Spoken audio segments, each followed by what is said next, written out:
Estatuas en Grecia, pero vamos a ver qué clase de estatuas. Los teatros, los gimnasios, los accesos a las ciudades estaban en tiempo de la Grecia clásica llenos de estatuas. Había estatuas por todo lo mundo. Cientos de imágenes de dioses se encontraban no solo en los santuarios, sino que en las fuentes, en las grutas, en los jardines, en los bosques sagrados. Y eran tantas las estatuas que el amigo Borchardt ha dicho que había en Grecia un segundo pueblo, que era de bronce y de mármol, de tantas estatuas que había. Aquellas figuras, esto es un detalle interesante, no tenían como ahora un lugar fijo, las estatuas no estaban en un lugar fijo. Creo que ahora es raro que una estatua se mude. Y si esto sucede, es más bien por un asunto extraordinario. Hemos resuelto edificar en esta plaza un supermercado con la falta que hace. Y entonces, bueno, corremos la estatua que estaba en el medio de la plaza y la ponemos en la vereda o algo así. Pero en Grecia era muy común, cada tanto los cambiaban a distintos sitios dentro de un templo, las corrían en los bosques, parecía que necesitaban cambiar las estatuas del lugar, pero no sé por qué, no me pregunte por qué. Otro detalle es que lo primero que se representó bajo esa forma de estatua fueron naturalmente las figuras de los dioses. Los dioses representados eran hombres ideales, y aquel ideal, como sabemos, estaba basado en la belleza y en la juventud. Hay que decir, sin embargo, que los escultores solían darle al rostro de los dioses un aspecto triste. Eran dioses, pero estaban tristes, porque si bien eran eternos, no eran dueños, como saben ustedes, del destino. Los dioses griegos no tenían tanto poder. El destino no dependía de ellos. Eso está bastante bien. Eso está bastante bien. Conviene, y especialmente en el caso de los dioses griegos, que eran dioses falibles, darle un poder limitado a quien se puede equivocar. Esta es la base de la democracia, ni más ni menos. Limitar el poder de aquel cuya ciencia es limitada. Como verdaderamente, a pesar de nuestras intenciones, cada tanto elegimos personas inadecuadas para cubrir algún puesto, para otorgarle poder, pues conviene limitar el poder que le otorgamos, para que puedan hacer, llegado el caso, el menor daño posible. Y esa es la primera cuestión de la democracia, no una, la primera. Por eso es mucho más importante el hecho de que los puestos, los cargos se prolonguen durante poco tiempo. Esa es la diferencia mayor entre la democracia y la monarquía. No el hecho de ser electivo un cargo, podría no serlo. Pero la limitación en el tiempo es la diferencia esencial con la monarquía. Los reyes son reyes siempre. Los funcionarios de la democracia lo son por un tiempo establecido. Y conviene que ese tiempo no pueda ser excedido. Pero la otra cosa está en esto que yo acabo de decir. Hay que evitar que si por casualidad, por mala suerte, una persona inadecuada llega al poder, pues no tenga un poder tan grande que nos pueda reventar a todos. Hace poco, ya que hablábamos de fútbol y ya que está futbolizado el ambiente,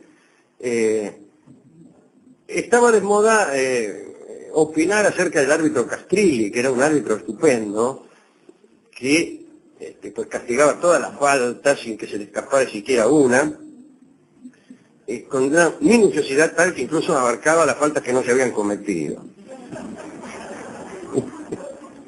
No, pero está bien, era un buen árbitro, realmente, probablemente el mejor que existía. Entonces, se generó, y dura hasta hoy, entre los periodistas deportivos, la idea de que el buen referee era aquel más terrible en sus sanciones.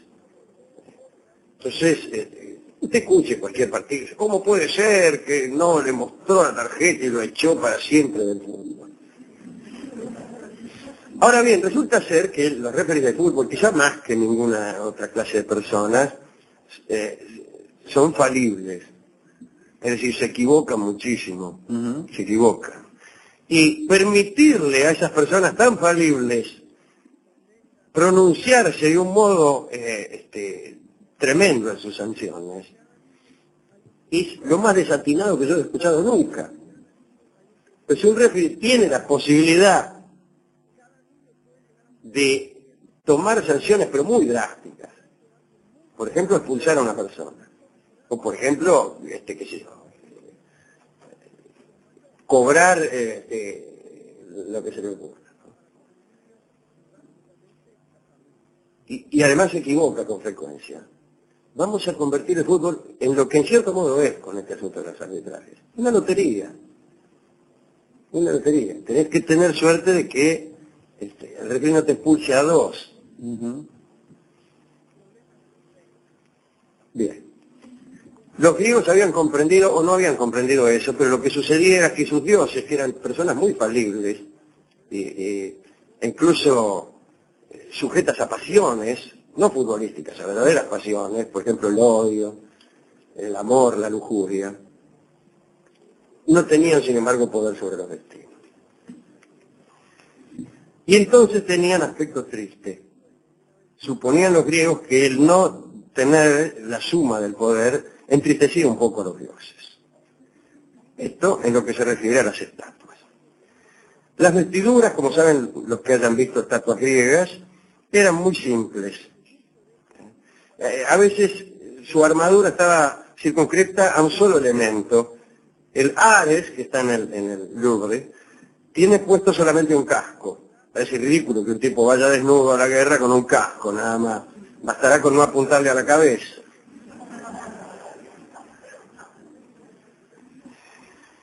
El tema era que el arte griego no solía representar lo inorgánico.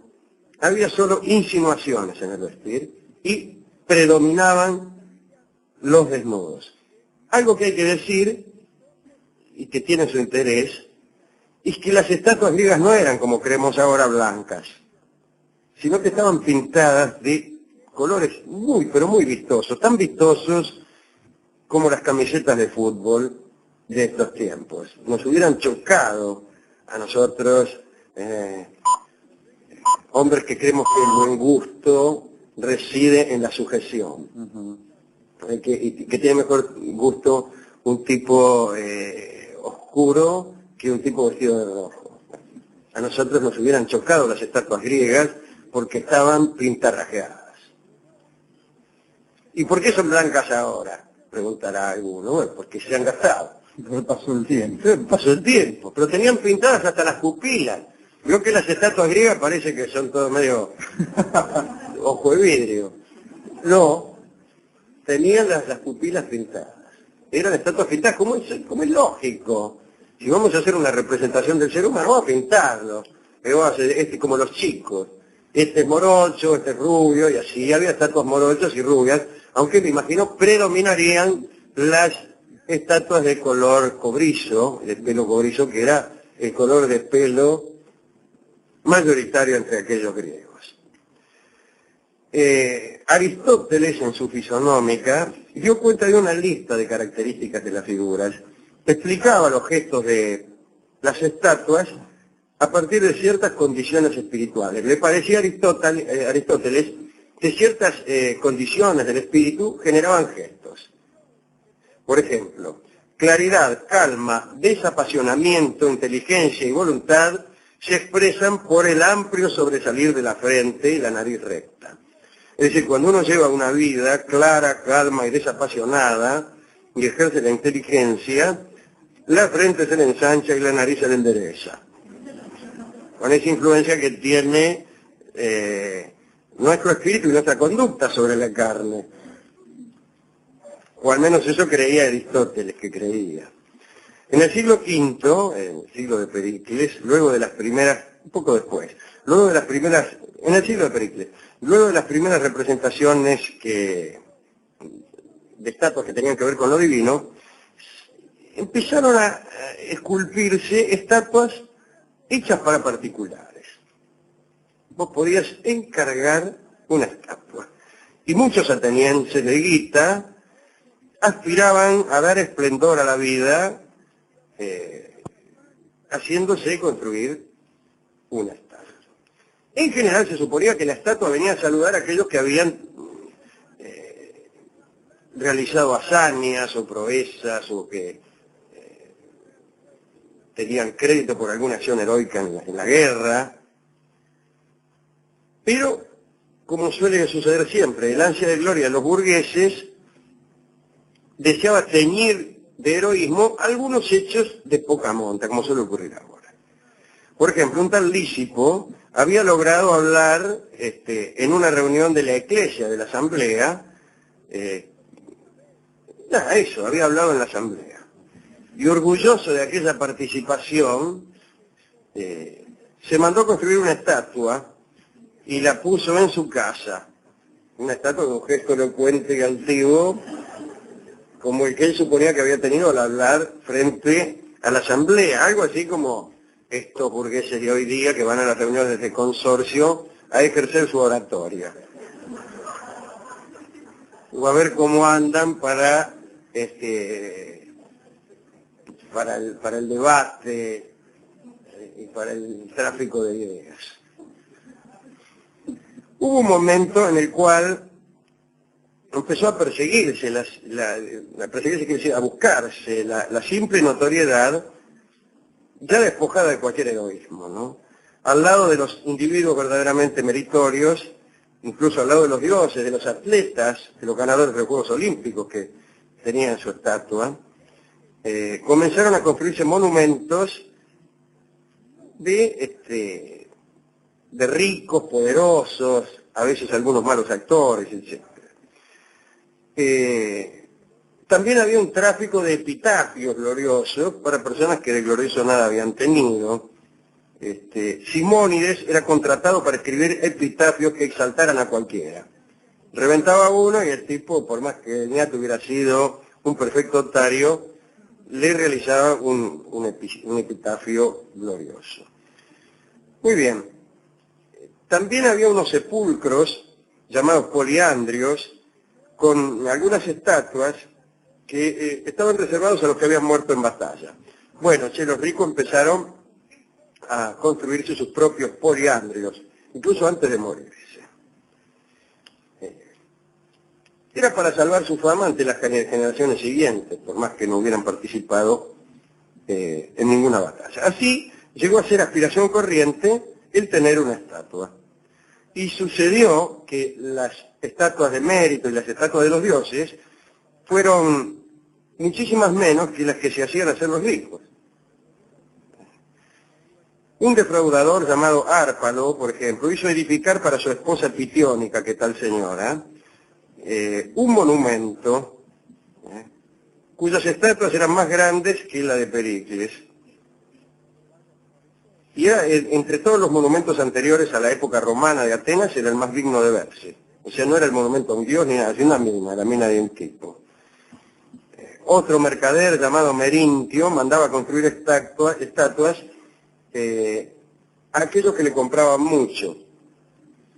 Si vos eras un buen cliente, al cabo de algunas compras, Merintio te regalaba una estatua. Tome, don Carlos, una estatua que le hice hacer por usted, parecía don Carlos en actitud compradora. Un tal Caristio Aristónico hizo construir un monumento en el que recordaba su encuentro con Alejandro de Macedonia, porque alguna vez había participado en un juego de pelota con Alejandro y quiso inmortalizar aquel momento con una estatua. No está mal. Sí, está mal. Y después el ansia de gloria vino a encontrar camino en asuntos poco dignos. Gente que buscaba la fama por cualquier medio.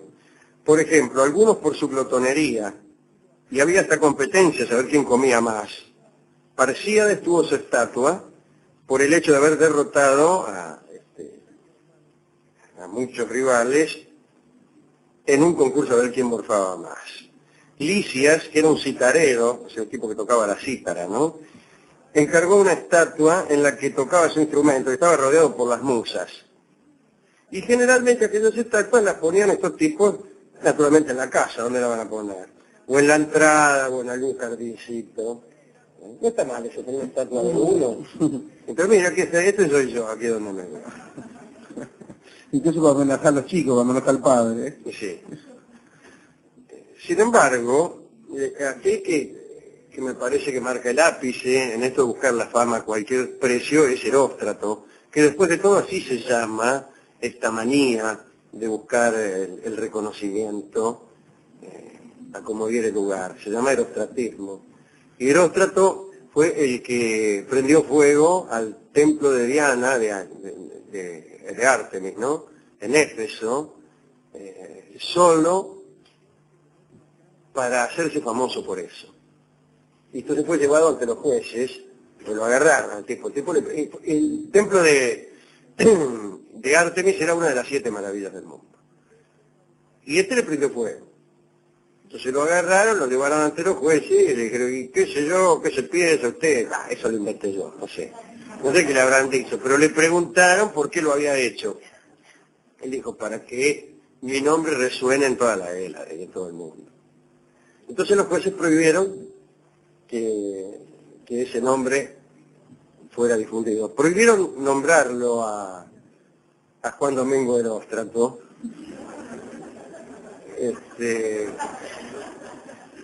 No se lo podía ni nombrar. Pero igual ganó Eróstrato, porque estamos hoy hablando de él.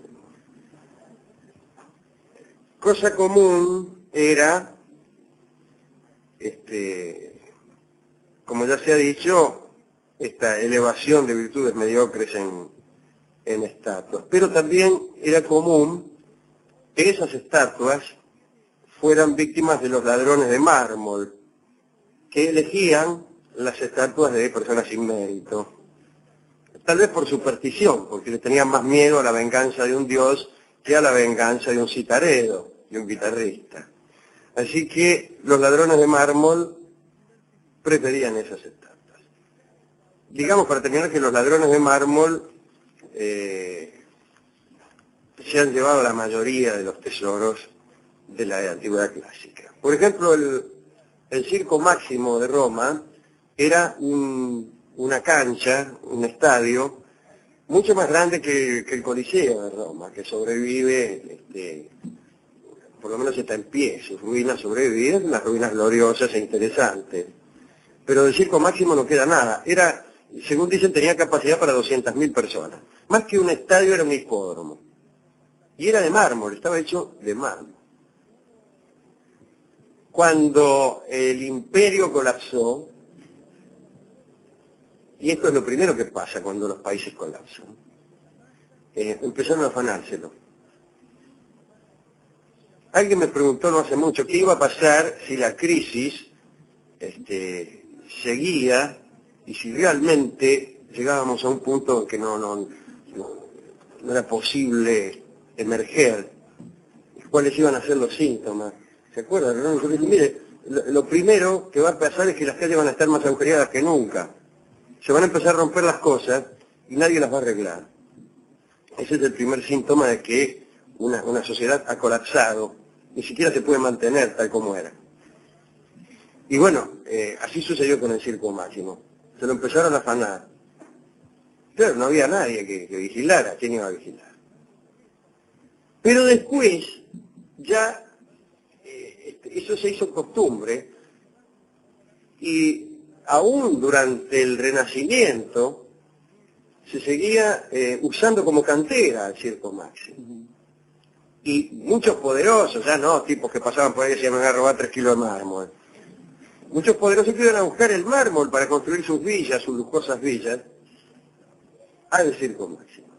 El resultado es que el Circo Máximo no existe, ¿no? Está desparramado por todas partes. Solía ocurrir también en la Mesopotamia con los ladrillos. Las construcciones mesopotámicas eran de ladrillos de arcilla, porque no había piedra por ahí, ¿no? Ni mármol ni nada. Pero sí había el barrito del río, y tenían horno de ladrillo y hacían unos ladrillos. Aún hoy, digamos a principios del siglo XX era así, yo no sé lo que pasaba hoy. Hace mucho que no ando por Irak. Las casas humildes de la vecindad de lo que había sido Babilonia, o algunas de las grandes ciudades de las medialunas de las tierras fértiles, estaban construidas con unos ladrillos que tenían el sello de Nabucodonosor. Es decir, que habían sido sacadas de palacios. Se afanaban los ladrillos. De ese modo se llega a ser una ruina. No solo es el viento y la erosión, o mejor dicho, casi nunca es solo el viento y la erosión. Mucho más rápido que la erosión es la acción de los chorros. Como sabe cualquiera, al que le haya desaparecido, pongamos por caso una bicicleta. Si usted deja una bicicleta en medio de la Patagonia, probablemente en unos cuantos siglos el viento y la erosión la hagan desaparecer. Pero si usted la deja en la puerta de su casa aquí en Almagro, en 5 minutos los chorros la hacen repelú. De donde se deduce que el chorro recicla los materiales más rápido que la erosión. Esto es todo lo que tenía que decirles acerca de estatuas, erosiones, erostratismo, poder, referato y camisetas de fútbol demasiado coloridas. ¿A quién dedicar esto? Pues naturalmente a Eróstrato, el que prendió fuego al templo de Éfeso, nada más que para que se hablara de él, a aquel Citaredo, que se hizo una estatua junto a las 9 musas. Hacerse una estatua junto a las musas es mucho más caro que hacérsela junto a las parcas, porque las parcas eran 3 y las musas 9. Al amigo Burkhardt, a los escultores. Y a los escultores. Laburarían mucho. Claro, a Fidias, a Praxíteles, a todos esos tipos que se pasaban laburando. Recuerdo también la anécdota de Rossini, ¿no? A Rossini, ya en el siglo XIX, le ofrecieron hacerle una estatua. Entonces él preguntó cuánto iba a costar aquella estatua. Y le dijeron, mira, va a costar tanto.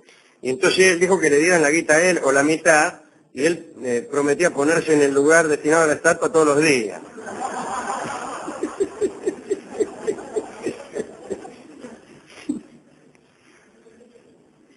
Bueno, hemos buscado tangos de estatuas y naturalmente no había ninguno, ya que la estatua es poco tanguera. Es poco tanguera, es una figura poco tanguera. En el folclore tampoco hay estatuas, ya que en La Pampa hay pocas estatuas. Distinto a lo que ocurría en Grecia, donde había un segundo pueblo de mármol, de bronce y de piedra. Usted puede recorrer La Pampa durante kilómetros y kilómetros. No hay nada. No hay nada, no hay estatuas. En los pueblos por ahí hay algunas. En la plaza, el pueblo. Claro, en la plaza lo ponen a Ascuénaga ahí en Baigorrita. O al cura Vivolini ahí. Claro. Pero a veces están muy deterioradas, ya hemos hablado muchas veces, las estatuas de pueblo, a veces el prócer se queda de a pie porque se le deteriora el caballo o lo sustraen. A veces incluso hemos hablado de próceres que habiéndose quedado de a pie son enancados a otro prócer de otra plaza vecina para ahorrarse un caballo. Y ahí andan, por ahí en el mismo caballo, no sé... Bolívar, no sería nada, Pisa y Rosa. claro. Uno en ancas del otro, la Valle y Orrego en el mismo caballo. ¿Quién va adelante? Bueno, hemos encontrado, eso sí, la zambita, una zamba que no se refiere a una estatua, sino a aquel material con el que se hacen las estatuas, y también a aquellos lugares donde eventualmente las estatuas se ponen. Piedra por un lado y camino por el otro. Así que escucharemos Piedra y Camino en la versión de don Atahualpa Yupanqui, su autor.